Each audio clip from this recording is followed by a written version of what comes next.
Hi, I'm Mariana Figuero. I'm a professor and director at the Lighting Research Center at Rensselaer Polytechnic Institute. In the previous video in this series, we talked about how proper light exposures can help synchronize our circadian rhythms to the local time on Earth, so that we do the right things at the right times. Our circadian system is a blue sky detector. When our ancestors were in daylight first thing in the morning, in darkness after sunset, it naturally kept their circadian rhythms entrained to the solar day. You will experience this too if you go camping. After a few days, you'll probably wake up with the sunrise and fall asleep with the sunset. But thanks to electric lighting, we have access to light 24/7 and spend little time outdoors. At the LRC, our research is exploring tailored lighting interventions to promote circadian entrainment and minimize circadian disruption. To help accomplish this, the LRC developed the Circadian Stimulus Metric, or CS, to quantify light's effect on the human circadian system. CS is based on the extent to which a given light source of specific amount and spectrum suppresses melatonin. Melatonin is a hormone that is produced at night and in darkness and is used as a marker of the clock's timing. Although we don't produce melatonin during the day, CS can be used as a surrogate metric for how much a given light affects the biological clock. CS ranges from 0.1, or no measurable melatonin suppression, to 0.7, the maximum suppression that's been observed. Short wavelength blue light has a greater effect on our circadian system than longer wavelength warm or red light does. And the greater the amount of light at the eye, the greater the response. For example, in a typical office, you can see just fine, but your circadian system interprets the lighting as near darkness.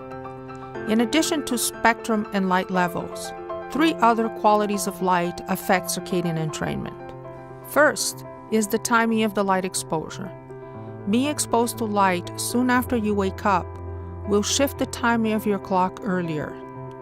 Light exposure in the evening at 9 will shift it later. Second is the duration of the light exposure. The longer you're exposed, the greater an effect it will have. Third, light history matters. More light during the day protects you against light at night that causes disruption to your circadian system. Putting these factors all together, the LRC recommends getting high CS in the morning, at least 0.3, with bright bluish-white light, and low CS in the evening, no more than 0.1, with dim yellowish-white light.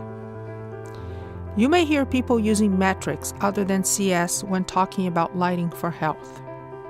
For example, bluish light with high correlated color temperature, or CCT, tends to have higher CS, but you can't judge the CS of a light source just based on the CCT. Because manufacturers use different phosphors, the spectral composition of the light is different, even though the light looks very similar to us. Full spectrum lighting is a marketing term, which implies that the light source emits energy in all parts of the spectrum. However, light sources other than full spectrum can deliver good CS. Melanopic lux is another talked about metric. Melanopic lux is, however, incorrect for many reasons. First, it is not in SI units. Second, it speaks to how light stimulates one photoreceptor, the intrinsically photosensitive retinal ganglion cells, or iPRGCs. But studies have shown that the circadian system uses all photoreceptors to respond to light, including rods, cones, and the iPRGCs. Third, melanopic lux does not predict the response of the circadian system to the light stimulus.